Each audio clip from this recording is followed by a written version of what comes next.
महाराष्ट्र दिनाच्या निमित्ताने किंवा प्रजासत्ताक दिनाच्या निमित्ताने आपल्या स्वातंत्र्य दिनाच्या निमित्ताने आपण खूप आपल्या देशभक्तीचं भरतं येतं. पण आपल्याला आपले जे बांधव आहेत, आपण म्हणतो ना भारत माझा देश, सारे भारतीय माझे बांधव आहेत, त्या बांधवांविषयी आपल्याला कल्पना नसते. हा महाराष्ट्राच्या सीमेवरच्या लोकांचा चित्रपट आहे आणि मी त्यांच्या लाईफमधनं माओवाद नाही काढू शकत.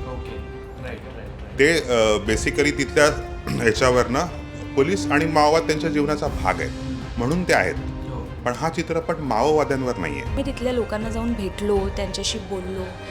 तिकडे आजही कच्चे रस्ते आहेत, इलेक्ट्रिसिटी नाही. आपण ज्या गोष्टी आपण आज अनुभवतोय खूप इझिली आणि आपल्याला कदाचित ते अरे हे तर मिळालंच पाहिजे किंवा आपण जे ग्रँटेड धरतो, तिथे त्या छोट्या छोट्या गोष्टींसाठी तो लढा आहे. उद्या तुम्ही फिरायला जाताना फक्त महाबळेश्वरचा आणि याचा विचार नाही करणार.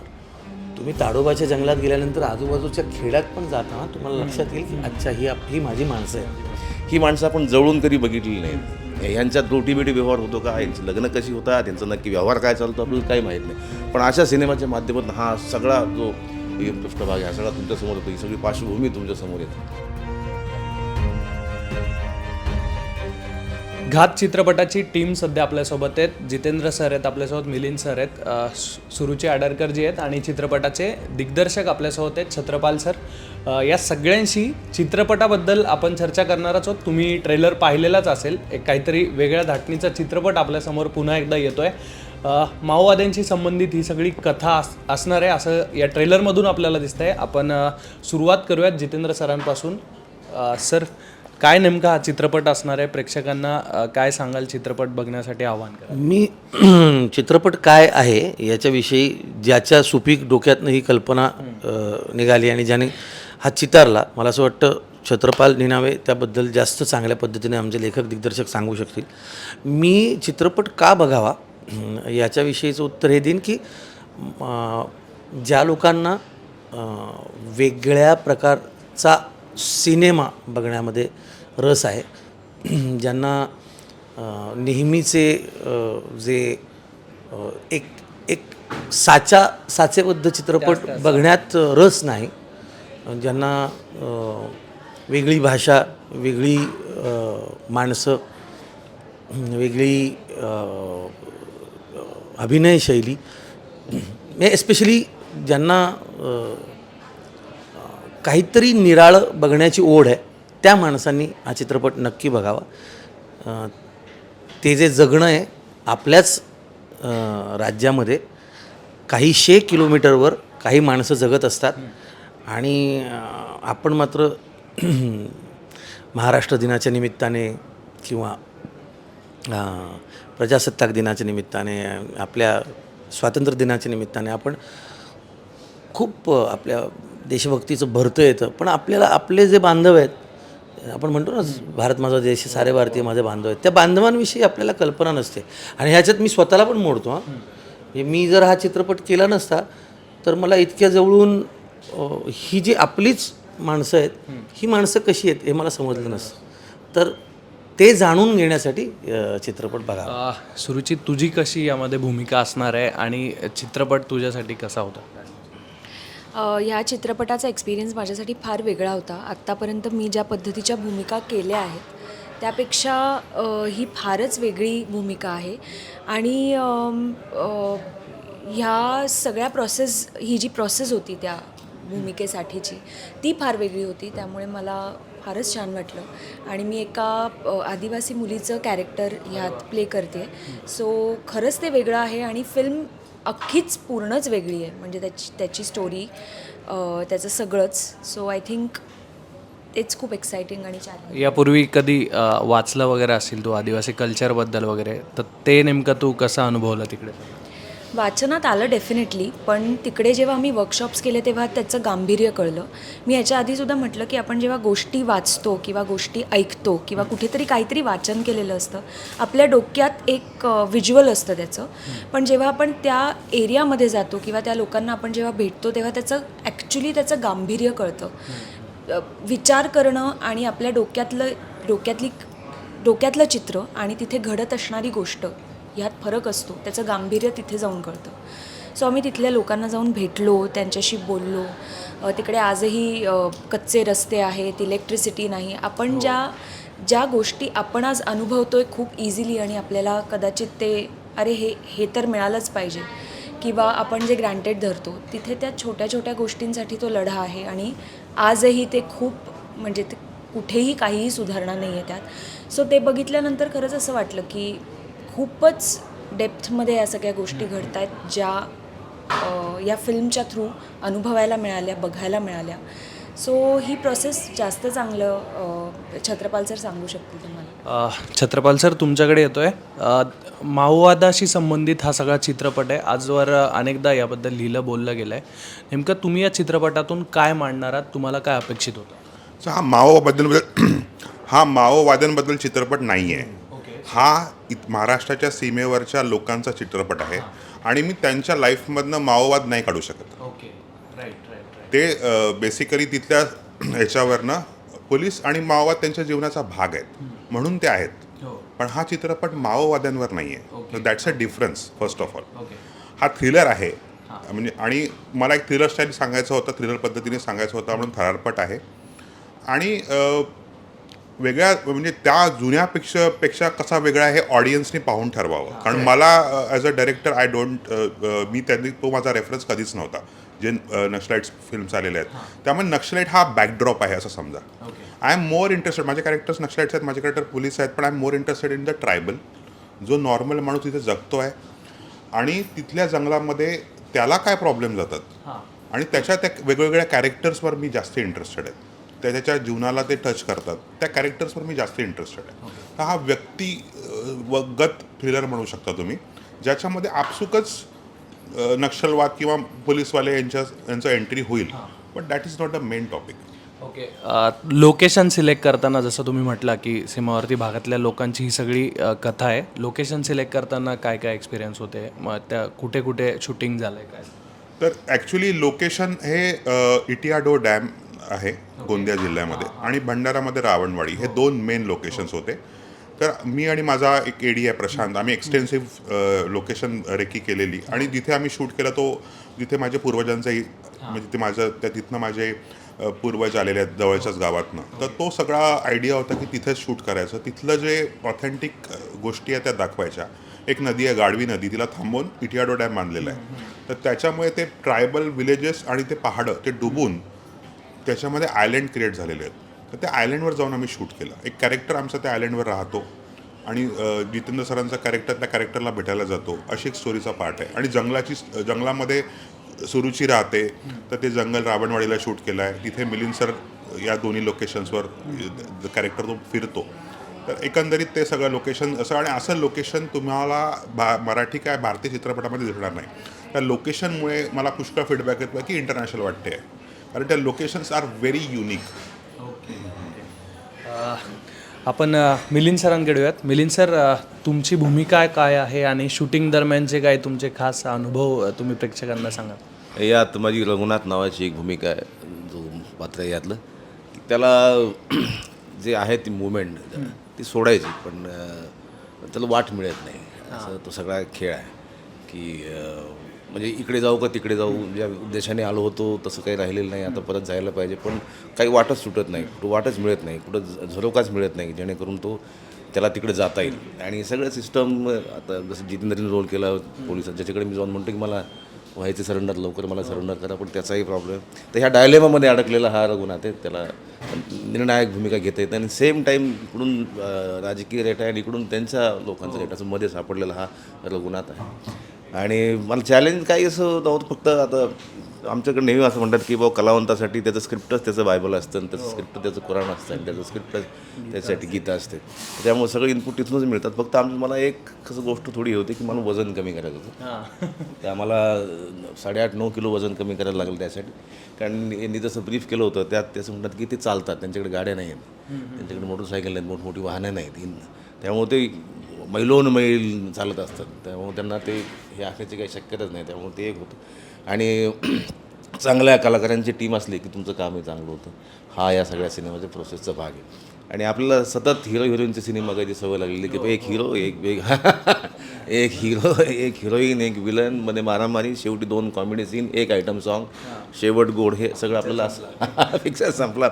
आणि बापरे मजा आली, पॉपकॉर्न खाल्ले वगैरे, असं नाही चाललो आम्ही निघालो वगैरे असं करतात. पण मला वाटतं की माणसांचे सिनेमे आहेत ना काही, त्याच्या पलीकडे आपल्या ह्या सगळ्या हिरोईनच्या पलीकडे सुद्धा काही माणसं खरं म्हणजे त्या अर्थात वेगळ्या अर्थाने ते पण हिरो आहेत. कारण आपण ज्या अनुकूल परिस्थितीमध्ये जगतो, अतिशय प्रतिकूल परिस्थितीमध्ये त्यांचं हे आयुष्य जगतं. त्यामुळे ते खऱ्या अर्थानं आयुष्याला फेस करतात, ते खऱ्या अर्थानं जगण्याला भिडतात आपल्या मुलांना, त्यातनं आयुष्य कोरतात. नुसतं त्यांचंच कोरत नाही, त्यांच्या मुलांचं पुढच्या पिढ्यांचं आयुष्य ते कोरतात. तर ही अशा माणसांच्या लोकांच्या कथा आहेत, ह्या लोकांच्या गोष्टी आहेत. ही माणसं आपण जवळून कधी बघितलेली नाहीत. ह्यांच्यात रोटीबेटी व्यवहार होतो का, यांची लग्न कशी होतात, त्यांचा नक्की व्यवहार काय चालतो आपल्याला काही माहीत नाही. पण अशा सिनेमाच्या माध्यमातून हा सगळा जो पृष्ठभाग आहे, हा सगळा तुमच्यासमोर येतो, ही सगळी पार्श्वभूमी तुमच्यासमोर येते. आणि मला वाटतं की अशा सिनेमाला मी यांना एकदा बोलताना म्हटलं होतं की काही कादंबऱ्यावरनं सिनेमे होतात, हा सिनेमा असा ह्याच्यावरनं कादंबरी व्हावी. कारण ती कथा त्या लोकांची. हा, लोकांची कथा आहे आणि त्याचे मूल्य ते त्याच्यामध्ये कथेचं, कादंबरीचं एक मूल्य आहे. तर हा असाच वेगळा सिनेमा, म्हणजे आपण सिनेमे वेगळेच येत नाहीत, वेगळे सिनेमे येतच नाहीत, सगळे तेच करतात असं बोललं जातं. पण जेव्हा असं काही येतं तर झडप गाठली पाहिजे, बघितलं पाहिजे आणि 4 लोकांना सांगितलं पाहिजे की हे बघा, हे वेगळं ताट आहे, ह्याच्यातलं जे पक्वान नाही ती वेगळी आहेत, नाही ना. आणि ह्याची चव आहे, रस्टिक आहे, ह्याला अस्सल मसाल्याची फोडणी आहे, याच्यामध्ये अस्सल सगळी मिरची आहे, याच्यामध्ये ती लाल आहे आणि हिरवी पालेभाजी पण जेन्युन आहे, ऑर्गॅनिक आहे. तर हे सगळं बघायला पाहिजे प्रेक्षकांना. वाटतं प्रेक्षकांनी हा सिनेमा बघायला नक्की जाऊ. 27 तारखेला आमचा सिनेमा येतो आहे, आम्हा 3-4 5 जणांचा आमच्या टीमचा सिनेमा येतो, घात. जितेंद्र सर, जसा मिलिंद सरांनी उल्लेख केला, घात हा शब्द आहे आणि आपण समकालीन जर स्थिती बघितली तर आपल्याला या सगळ्या मुद्द्यांकडे कुठेतरी दुर्लक्ष होताना दिसतं. जसं तुम्ही सांगितलं, सीमावर्ती भागातल्या लोकांची ही सगळी कथा आहे. हे सगळं लोकांसमोर येणं किती तुम्हाला गरजेचं वाटलं ही स्टोरी करताना, की या समस्या, या लोकांचे मुद्दे मेनस्ट्रीममध्ये आले पाहिजेत, ते बोलले गेले पाहिजेत, असं काय वाटतं तुम्हाला याबद्दल? मुळात मला ना काय वाटतं की मी अत्यंत प्रामाणिकपणे एक गोष्ट सांगतो की एखादा चित्रपट जेव्हा तुम्ही करता, आता मी चोरीचा मामलासारखा पण चित्रपट करतो, हां, मी गोदावरीसारखा पण चित्रपट करतो, बघतोस काय मुजराकर पण करतो, दुनियादारी पण करतो. माझं काम काय आहे, मला वेगवेगळ्या गोष्टी जगून बघायच्या आहेत माझ्या एका आयुष्यात. फक्त कलाकाराकडे, एकाच माणसाकडे हे भाग्य असतं की तो सगळं जगून पाहू शकतो. लेखकाकडे तो मनात जगतो, कलाकार पडद्यावर जगतो किंवा रंगमंचावर जगतो. माझा हेतू आहे की मला वेगवेगळ्या प्रकारचं काम करायचं, कारण मला स्वतःचा कंटाळा खूप लवकर येतो. तर मला हे निवडण्यामागचं, ही समस्या मांडतोय तो त्याचा बॅकड्रॉप काय, किंवा मला हा चित्रपट निवडण्यामागचं कारण, मला याच्यातले सायलेन्सेस खूप आवडत होते. म्हणजे जी शांतता होती ना स्क्रिप्ट वाचताना, की तो त्याच्या मागे चाललाय, तो थांबला, तो चहा पितोय, तो बघतोय, तो वाट बघतोय. म्हणजे हे काहीतरी इंटरेस्टिंग आहे, असं लिखाणात येत नाही. मग दिग्दर्शक अनेक वेळेला ते आपण चित्रीकरण करताना करूयात म्हणून ते असं, मी त्याच्याकडे ती समस्या म्हणून नाही पाहिलं प्रामाणिकपणे. मी तो ACP नागपुरे नावाचा माणूस हा कसा आहे, हां, तुम्ही त्या पोलीस अधिकाऱ्याची भूमिका. हो, पोलीस अधिकाऱ्याची भूमिका केली. तो कसा आहे आपल्याकडे, याच्या आधी मी पोलीस अधिकारी केला, याच्यानंतरही म्हणजे 2019ला शूट झाला पिक्चर. तो कोरोनाच्यामुळे आणि इतर अनेक गोष्टींमुळे तो अडकला होता. परंतु मला त्यातलं काय पाहता येतं, समस्या तर मला जितकी आत्ता समजते त्याच्यापेक्षा अधिक ती या माणसाला समजली आहे, कारण तो ती गोष्ट घेऊन आला आहे. ते करताना जसं सुरुची म्हणाले की तिथे गेल्यानंतर त्या लोकांना भेटल्यानंतर आणखी काही गोष्टी समजल्या. आता ते मेनस्ट्रीममध्ये आणायचं आहे का, तर ते मेनस्ट्रीममध्ये आणायचं हे प्रेक्षक ठरवतील. आता जर त्यांनी या चित्रपटाला, अर्थात चित्रपट हे मनोरंजनाचं माध्यम आहे आणि तो व्यवसाय आहे, हे आपल्याला विसरून नाही चालणार. कलेसाठी सुद्धा कोणीतरी पैसा टाकावा लागतो आणि मग तो पैसा परत मिळाला तर, किंवा त्याचा फायदा झाला तर, जे असे दिग्दर्शक असतात, लेखक असतात, ज्यांना वेगळे प्रयत्न करून बघायचे, तर मग त्यांना अधिक बळ मिळतं. तर ते बळ मिळत असताना मग बाबा मी चित्रपट करत असताना मी एक समजा 100 रुपये घेत असेल एका चित्रपटाचे, तर असा चित्रपट आल्यानंतर मला तो 50 रुपयात पण मला करता येतो आहे का? तर या अशा चित्रपटाच्या मागे उभं राहणं ही कलाकार म्हणून माझा स्वार्थ आहे आणि माझी जबाबदारी असं मला वाटतं. बरोबर. आता मग ते प्रेक्षकांनी ती काय प्रतिक्रिया देत आहेत त्यानुसार मग ते मेनस्ट्रीममध्ये. आता फॅन्ड्रीसारखा चित्रपट आला, काही लोक तर हे म्हणले डुकराच्या मागे फिरणाऱ्या माणसाची कुठं काही गोष्ट असते का? पण तो फॅन्ड्रीचा मारलेला दगड मला लागलाय, तो अजूनही लागलेलाच आहे.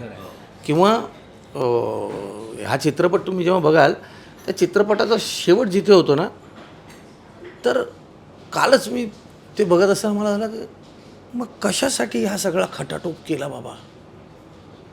कशासाठी माणसं काय करतायत? प्रत्येकाला कशातून तरी सुटायचं आहे आणि जे तुम्ही धरून ठेवताय ते सरते शेवटी तुम्हाला सोडूनच जायचं आहे. जो खड्डा तुम्ही खोदताय एखादी गोष्ट लपवण्यासाठी, त्याच खड्ड्यात तुम्हाला पडायचं आहे आणि तो खड्डा परत बुजवला जाणार आहे. तर या मातीखाली इतक्या गोष्टी दडलेल्या आहेत, तर त्या मातीतच जर परत जायचं असेल तर या मातीतली माणसं तुम्ही ओळखणार आहात का? ही तुमचीच माणसं आहेत आजूबाजूला. हा छत्रपाल जी कथा सांगतोय ती कथा सांगतोय मी मिलिंद, सुरुची, आणखी आमचे अनेक खूप सुंदर सुंदर कलाकार आहेत त्या चित्रपटात, तिथले स्थानिक कलाकार पण आहेत. ही सगळी माणसं आम्ही दिसताना दिसतोय. ही कथा सांगतोय, त्या कथेतली पात्र बनण्याचा प्रयत्न करतोय, ती ऑथेंटिसिटी, तो वास्तववाद आणण्याचा प्रयत्न करतोय. आता त्याच्याशी जर तुमची सहवेदना जोडली गेली तर उद्या तुम्ही फिरायला जाताना फक्त महाबळेश्वरचा आणि याचा विचार नाही करणार.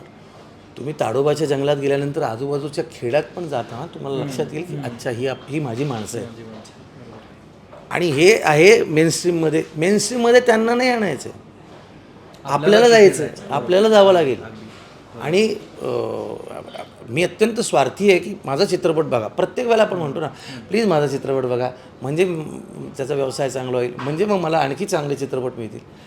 हा चित्रपट असा आहे की जर प्रेक्षकांनी तो बघितला तर त्याच्यानी शिलादित्य बोरासारखा जो निर्माता आहे, जो अशा चित्रपटात पैसे टाकतो, छत्रपाल निनावेसारखा जो दिग्दर्शक आहे, जो अशा पद्धतीचा चित्रपट करू पाहतो, बाकीचे जे कलाकार आहेत, जे स्थानिक आहेत, त्यांचा जो चेहरा आहे, त्यांचं जे काम आहे, ते काम, या सगळ्या गोष्टी या तुमच्या माझ्या होतील. यासाठी हा चित्रपट बघितला पाहिजे.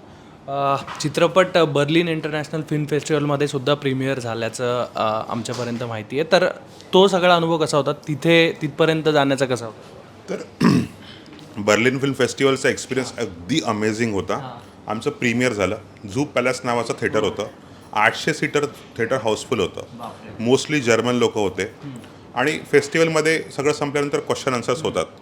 तर क्वेश्चन आन्सर्स जेव्हा होत होते तेव्हा 60 ते 50% लोक राहतात, पण 90% पीपल स्टेट बॅक. त्यांना इतके प्रश्न की आम्हाला शेवटी थिएटर मॅनेजरनी सांगितलं we have to close down the theatre, please can you move out. बाहेरसुद्धा 1 तास 2 तास प्रश्न. जर्मन माणसाला महाराष्ट्राच्या सीमेबद्दल, पूर्व विदर्भाबद्दल इतकी क्युरिओसिटी होती. आणि second show house full, third show house full, final शोला स्टँडिंग ओवेशन. एक माणूस येऊन मला म्हणाला की हा जो रघुनाथचा जो कॅरेक्टर प्ले केला आहेस, मी ईस्ट बर्लिनला होतो जेव्हा रशियन ऑक्युपेशनच्या खाली होतं, हा मी होतो. म्हणजे रघुनाथचं कॅरेक्टर तो जर्मन माणसाला वाटलं की मी हा होतो आणि तू हा जर्मनीत रिलीज करावा, ही त्यांनी मला विनंती केली. हा इज नाव रायटर, पण म्हणजे आता ओल्ड आहे तो. एक माणूस मला भेटला, म्हणत मी तुमच्यासोबत मी बिअर पिऊ शकतो का? रात्रीचे 3 वाजले होते. म्हटलं चला. मला वाटलं राईट विंगवाला असेल एखादा बर्लिनचा, तो काहीतरी मारतो की काय, पण गेलो मी. मग आम्ही बिअर प्यायला बसलो. तर तो माणूस 90sमध्ये नंदुरबारला आला होता. आता नंदुरबार हा ट्रायबल एरिया आहे, पण हा वेगळा आहे, ईस्ट विदर्भाच्या अपोजिट साईडला आहे. तर तो तिथे राहिला आणि 5 वर्ष बुलेट घेऊन पूर्ण भारतभर फिरला. तो म्हणाला यार इतकं ऑथेंटिक फिल्म मी विश्वासच करू शकलो नाही, इतकं ऑथेंटिक आहे. आणि तो स्कॉलर आहे, रिसर्च स्कॉलर आहे, त्यांनी ट्रायबल्सवर खूप रिसर्च केलेला आहे. तो खूप इम्प्रेस झाला होता. म्हणजे मी माझ्या बायकोला आणलं होतं की तिला कोणतेच सिनेमे आवडत नाही, तर तिला मी घेऊन आलो होतो आणि तिला सिनेमा आवडला. ती म्हणाली मला खूप आवडला. तर हे सगळे रिस्पॉन्सेस थ्रू आउट राहिले. तर त्यामुळे असं वाटेल कदाचित की हा वेगळा धाटणीचा फिल्म आहे, फेस्टिवलची फिल्म आहे, तर बोरिंग फिल्म, असं बिलकुल नाही आहे. मी एवढी गॅरंटी देतो ऑडियन्सला की ही बोरिंग फिल्म नाही. 1. आणि हा सिनेमा थिएटरमध्ये का पाहावा? नंबर 1, तुम्हाला जर ट्रेलर आवडला असेल तर हा सिनेमा तुम्ही नक्की थिएटरमध्ये पाहा, कारण उदित सिनेमाची सिनेमॅटोग्राफी, ते लोकेशन्स जस्ट माइंड ब्लोईंग, ते वाईट शॉट्स. याचं साऊंड डिझायनिंग केलं आहे बाहुबलीचं साऊंड डिझायनरनी. त्यांनी एकदम कमी पैशामध्ये याचं साऊंड, कारण त्याला स्क्रिप्ट खूप आवडली. तसं याचं साऊंड डिझाईन तुम्हाला जंगलात बसल्यासारखं वाटेल, तुम्हाला पाण्यात गेल्यासारखं वाटेल. आणि मधुरचं पूर्ण ट्रायबल इन्स्ट्रुमेंटनी, फक्त ट्रायबल इन्स्ट्रुमेंटनी क्रिएट केलं म्युझिक. आणि हा एक्सपिरियन्स तुम्हाला मुंबईमध्ये बसल्या बसल्या, पुण्यामध्ये बसल्या बसल्या, तुमच्या शहरामध्ये बसल्या बसल्या 2 तासासाठी तुम्ही ईस्ट विदर्भामध्ये जाऊन या सगळ्या कॅरेक्टरचं जीवन जगू शकता. हा एक्सपिरियन्स तुम्हाला OTTवर आणि कॅमेरावर भेटणार नाही आहे. तर मी असं म्हणणार नाही वेगळ्या धाटणीचा सिनेमा आहे म्हणून मी रिक्वेस्ट करणार नाही. तुम्ही ट्रेलर आवडला तर जा, नाही आवडला छत्रपाल निनावेला तुम्ही शिवाय देऊ शकता. ॲक्टरला देण्याची गरज नाही, कारण त्यांना मी आणलं याच्यामध्ये. ठीक आहे. आणि आवडला तर 4 लोकांना सांगा. ठीक आहे. ही आपल्याला मेंटॅलिटी चेंज करावी लागेल. वेगळ्या धाटणीचा सिनेमा म्हणून आपण भीक मागायला नको. मी भीक मागत नाही आहे आणि मी मागणारी नाही. मी एक कलाकृती क्रिएट केलेली आहे. तुम्हाला आवड नसेल तर शिवाय द्या, त्यात सगळीकडे होतं. आणि जर्मनीच्या माणसाला जर आवडू शकते आणि मुंबईमध्ये सगळ्या भाषा, वेगवेगळ्या भाषांना, केरळच्या ऑडियन्सला जर आवडू शकते तर मराठी ऑडियन्सला का आवडू. सैराट ही फिल्म जेव्हा सैराटची सुरुवात झाली होती तेव्हा जर्मनीमध्ये त्याला उचलून धरलं होतं. तेवढाच चांगला रिस्पॉन्स घातला सुद्धा आलेला आहे. तो की टेक अ चान्स, एक लाईफमध्ये गॅम्बल घ्या आणि जा, घातमध्ये जा, तुमचा घात होणार नाही एवढी गॅरंटी देतो. आणि ते बाकीचे जे असतात ना, ते काय पत्ते खेळण्याचे गेम आणि ते, त्याच्यात लोक लाखो घालवतात.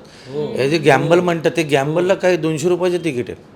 आणि 200 रुपयामध्ये तुम्हाला अशा लाईफ जगता येईल जे जसं जितेंद्रनी म्हटलं की मी ॲज अ ॲक्टर म्हणून ते लाईफ जगतो आणि ते तुम्हाला फील करता येईल. ॲक्टर जे पडद्यावर लाईफ जगतो आहे, तुम्हाला थिएटर सिनेमाचा एक्सपिरियन्स काय आहे की तुम्ही तुमच्या जिंदगीमध्ये तुम्ही त्या ACPचं कॅरेक्टर, रघुनाथचं कॅरेक्टर, कुसरीचं कॅरेक्टर फील करू शकता 2 तासामध्ये. It's a magic, that's the magic. तर असा सगळा हा चित्रपट असणार आहे. फार जीव ओतून या सगळ्या कलाकारांनी काम केलेलं आहे. कथासुद्धा तुम्हाला लक्षात आलीच असेल यातून. ट्रेलर तुम्ही बघितला असेल तर नक्की हा चित्रपट बघण्यासाठी चित्रपटगृहापर्यंत जा. आणि चित्रपट कसा वाटतो याबद्दलच्या प्रतिक्रिया ABP माझाच्या आमच्या डिजिटल प्लॅटफॉर्म्सवरती कळवायला विसरू नका. तुर्तास इथेच थांबूयात. व्हिडिओ जर्नलिस्ट रोहनसह सुधीर काकडे, ABP माझा, मुंबई. ABP माझा, उघडा डोळे बघा नीट.